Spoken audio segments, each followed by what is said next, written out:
बोलने में भी I have the struggle anyway. Urdu Punjabi का struggle है. Everyone knows that. Everyone sees that. आगे आप पहले हैं जिनको बादशाह सलामत जैसी ये इम्यूनिटी हासिल थी कि आप इंग्लिश बोल सकते हैं। आज तक इस शो की हिस्ट्री में ऐसा कभी नहीं हुआ। And उसका बहुत बहुत शुक्रिया because that was one of the biggest rules of the show. Urdu बोलो and try तो किया मैंने काफ़ी जो। और अच्छी बात हमें ये लगी कि आप बीइंग अ ब्रिटिशर जो जिसकी कमांड इंग्लिश लैंग्वेज पर है वो कोशिश कर रहा है उर्दू बोलने की, और बाकी कंटेस्टेंट्स को डांट पड़ रही है कि भाई जब वो कोशिश कर रहा है उर्दू बोलने तुम लोग इंग्लिश क्यों बोल रहे हो? हाँ, पता है क्या, I think with me they're trying to make me comfortable. वो इंग्लिश में शुरू हो गए। मैंने बोला नहीं उर्दू आप बोले, मुझे इंग्लिश बोलने दो। but yeah, this is what Urdu समझ आती है ना आपको पूरी? आती है मुझे, yes 100%।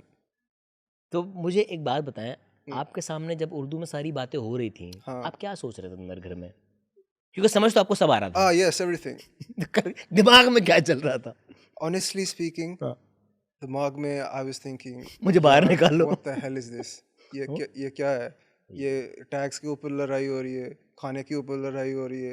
मैंने कहा ये कोई लड़ाई की बात है रियलिस्टिकली? जो इतनी छोटी सी बात, टैग वाली बात तो समझ ही नहीं थी बाहर में आवाम को। मुझे भी नहीं समझ आई, अंदर भी समझ नहीं आई बात। यार बात इतनी थी, क्या था, क्या एग्जैक्टली मुझे बताओ। आई थिंक किसी ने लैला मैम के टैग को रिमूव कर दिया कपड़े से। ओके, दैट्स इट, यही हुआ बस। एंड गाल बात इधर से इधर चली गई एंड उसके बाद I don't know what happened. अच्छा, मुझे जो टैग वाली लड़ाई है ना उसमें मुझे लगता है कि लैला जी पर ये एलिगेशन लगाया था किसी ने कि आई गेस मिसम थी या इस तरह थी, मुझे सॉरी मैं नाम भूल रहा हूँ। किसी ने एलिगेशन लगाया लैला मैम पे कि उनके जो टैग्स थे कपड़ों के वो किसी ने वो उन्होंने ही बाथरूम में फेंके हैं, कमोड में फेंके हैं, समथिंग लाइक दिस। तो अगर फेंक भी थे तो क्या टैग ही है भाई, तो क्या हो गया? ये रखना टैग को, फेंकना ही ना टैग को। कुछ लोग होते So these were the sort of fights that were happening in the house. और कौन सी लड़ाई थी जो बहुत ही इलॉजिकल लगी आपको कि जिस पे लड़ना नहीं बनता था? ब्रेड और रोटी।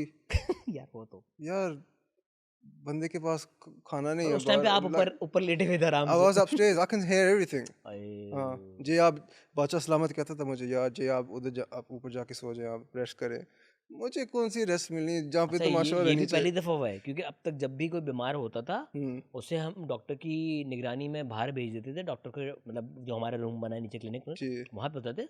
आप शायद पहले कंटेस्टेंट हैं और क्योंकि वाकई आपकी तबीयत बहुत ज़्यादा ख़राब थी तो बादशाह ने आपको ये परमिशन दी कि हाँ ह्यूमैनिटेरियन ग्राउंड पे कि आप जाके आराम से ऑन कैमरा बेड पे जाके लेट जाए, वरना ये भी किसी को नहीं मिली।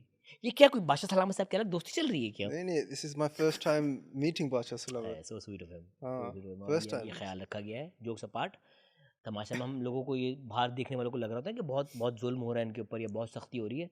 ऐसा नहीं है, जहाँ नरमी दिखानी होती है बादशाह सलामत नरमी भी दिखाते हैं। उन्होंने मेरा ख्याल बहुत रखा, उन्होंने he looked after my health a lot। बिल्कुल। and I can't thank him more। कोई favoritism नहीं हो रही थी। नहीं but he looked after me a lot। उसका बहुत thank you।